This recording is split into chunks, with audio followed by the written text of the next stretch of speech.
Hey guys, welcome back to my channel Study with Ishant, and today I'm back with another question of JEE Advanced 2026 paper. And this question is from the physics section, and this question is from the topic electrostatics, and somewhere else here SHM is also included. So now let us read this question and try to solve it. So the question is saying a particle of mass m and angular momentum L is moving in a circular orbit of radius r0 under the influence of an attractive force. This expression. यहाँ पर हमें एक दिया गया है कि कोई particle है जो कि सर्कुलर मोशन जो कि सर्कुलर पाथ जो है उसमें ऐसे रोटेट कर रहा है. मान लीजिए पार्टिकल के इधर है P, मान लीजिए उस पार्टिकल को, और इस सर्कुलर ऑर्बिट का जो रेडियस है वो सेंटर से r0 दूरी पर है. अट्रैक्टिव फोर्स है, ठीक है, माइनस के by are square R cap, keeping its angular momentum unchange. Angular momentum unchange मतलब angular momentum constant. Particle is displaced radially by a distance del R. यहाँ पे डेल आर बहुत छोटा है आर नॉट, यानी कि इस पार्टिकल को आपने कहीं इधर की तरफ थोड़ा सा डिस्प्लेस कर दिया तो वो पार्टिकल क्या करेगा? ऑब्वियसली बात है एसएचएम परफॉर्म करेगा. ठीक है, वही यहाँ पे लिखा है displaced radially by a small distance due to which its radial distance varies periodically. ठीक है, तो हमें इस कॉरस्पॉन्डिंग एसएचएम का टाइम पीरियड बताना है. ठीक है, सबसे पहले देखिए ये पार्टिकल पी है. इस वक्त पार्टिकल जब घूम रहा है तो सेंटर की तरफ पहले क्या लगेगा? Centripetal force. ठीक है, सेंटर की तरफ, तो उसको मैं ऐसे नाम दे देता हूं एफ सी, और बाहर की तरफ एक रिएक्टिव फोर्स लग रहा है उसको हम जो ये एक्सप्रेशन लिखा है वही डिनोट कर देते हैं. तो इस पार्टिकल पी पे दो तरह के फोर्सेस यहाँ पे एक्ट हो रहे हैं. ओके सर, अब देखिए ये जो एक्सप्रेशन है आपको दिया गया है F of R is equal to minus of K by are square R cap. देखिए आर कैप एक यूनिट वेक्टर है, ठीक है, तो इसको हम इसका मैग्नीट्यूड 1 ही लेंगे. ठीक है, यहाँ पे नेगेटिव साइन क्या डिनोट कर रहा है? नेगेटिव साइन का ऐसा कोई फिजिकल सिग्निफिकेंस नहीं है, ये बस यहाँ पे डायरेक्शन को जता रहा है कि हाँ ये अवे फ्रॉम ओरिजिन यहाँ पर जो है फोर्स लगा है. तो इस फोर्स को जो है हम कहीं ना कहीं इस तरह से लिख सकते हैं, we can neglect this minus sign. Okay, this is the value of F R. Now what is the formula for F C? Centripetal force का जो फॉर्मूला हमने पढ़ा है, जब भी सेंटर पे लगता है तो क्या होता है, इसकी कुछ ना कुछ वेलोसिटी होती है, वो होती है, फॉर्मूला होता है mv square by are naught. यहाँ पे रेडियस आर नॉट है तो हर जगह आप आर नॉट ही लिखें. ये दो फोर्सेस आपके आ गए.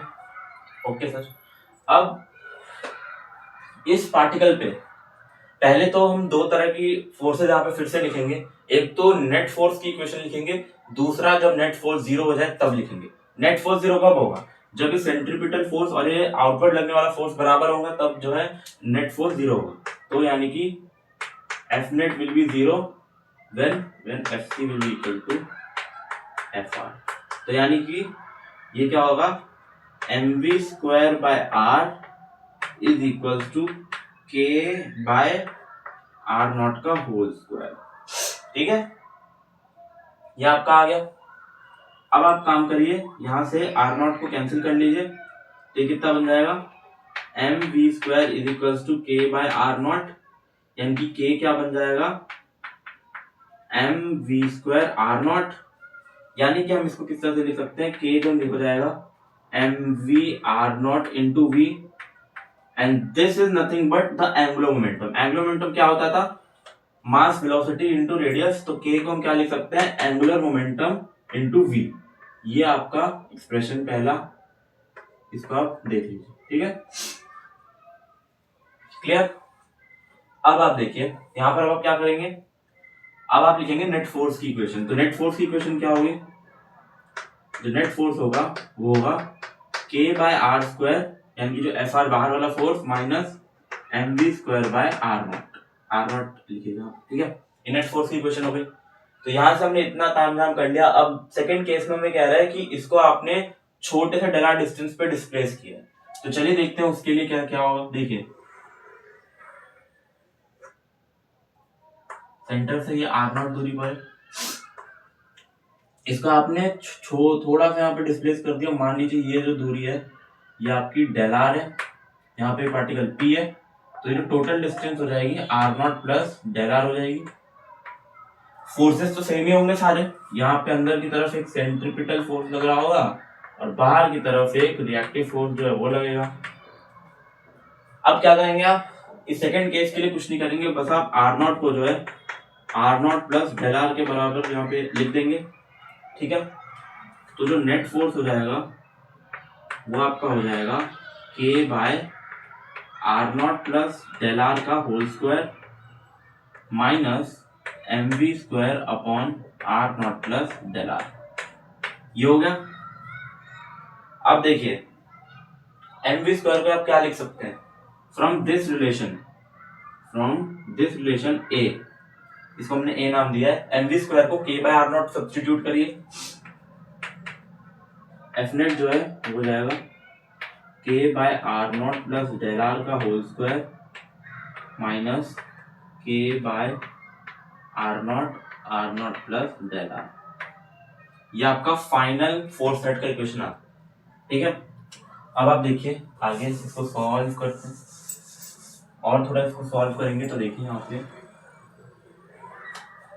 यहाँ से आप देख सकते हैं आर नॉट को मैं दोनों तरफ से कॉमन ले सकता हूँ, यहाँ से आर नॉट और यहाँ से आर नॉट कॉमन लेता हूँ, तो जो एफ नेट हो जाएगा वो कितना हो जाएगा के बाय आर नॉट का whole square 1 plus del r by are naught का होल स्क्वायर और माइनस के बाय आर नॉट पहले से ही, तो आर नॉट का होल स्क्वायर हो जाएगा 1 plus del r by are naught. ये हो गया।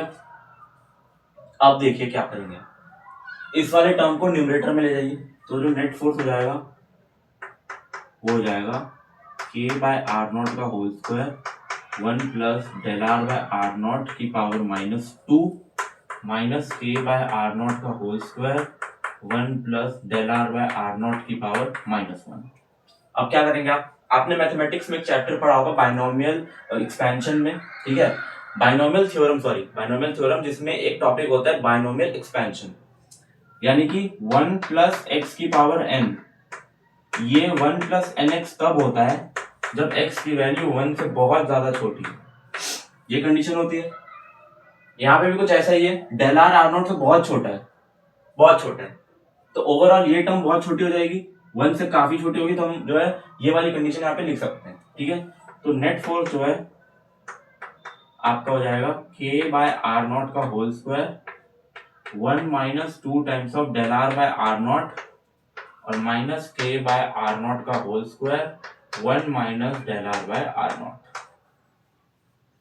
बस अब यहाँ पे आपको इसको सिंप्लीफाई करना है, तो जो नेट फोर्स हो जाएगा के बाय आर नॉट का whole square minus 2 k del r by are naught का क्यूब माइनस के बाय आर नॉट का whole square plus k times del r by are naught का क्यूब,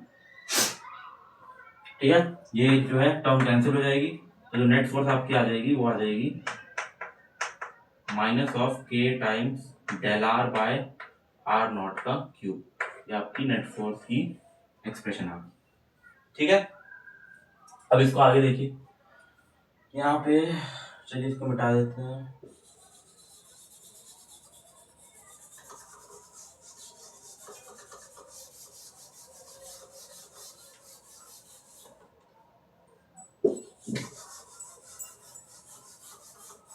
हाँ अब देखिए यहाँ पे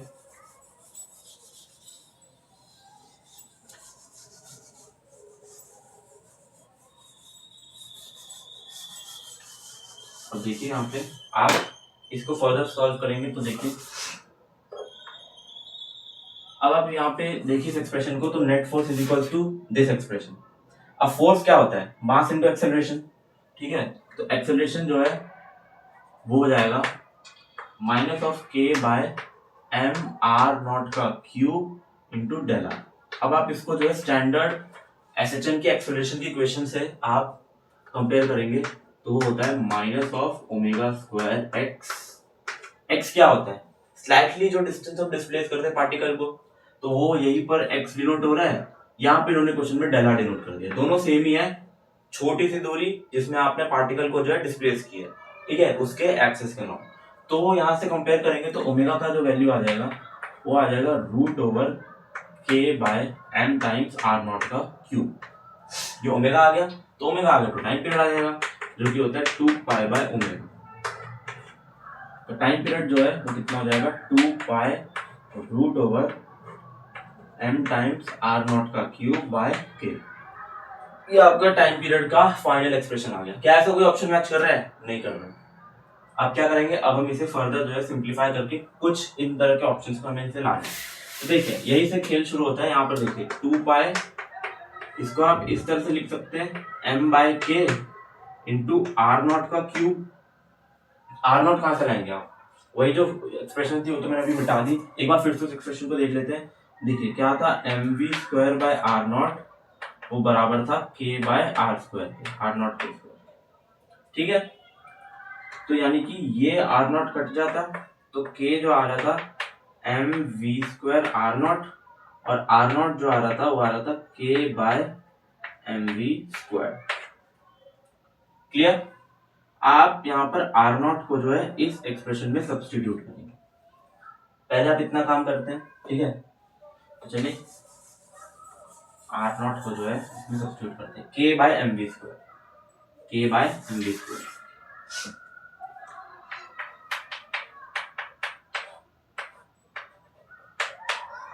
k by M V square यानी कि k by M V square यानी कि v की पावर 6। ये हो गया। अब इसका फर्दर अगर देखें तो 2 पाई रूट ओवर m से m कट जाएगा तो ये हो जाएगा k square by m square into m square into v की पावर 6। रूट से बाहर निकालेंगे तो ये हो जाएगा k by m v cube. ये हो जाएगा, नहीं जो टाइम पीरियड हो जाएगा वो हो जाएगा 2 pi k by M V cube. और एक और एक्सप्रेशन हमने निकाला था, याद करिए कौन सा एक्सप्रेशन था वो था k जो है वो l टाइम्स ऑफ v है। अब इस v को आप यहाँ पे सब्स्टिट्यूट करिए, ठीक है? v क्या हो जाएगा k बाय l। अब उसका अगर सब्स्टिट्यूट करेंगे तो टाइम पीरियड जो हो जाएगा 2 pi k by m k cube by l cube.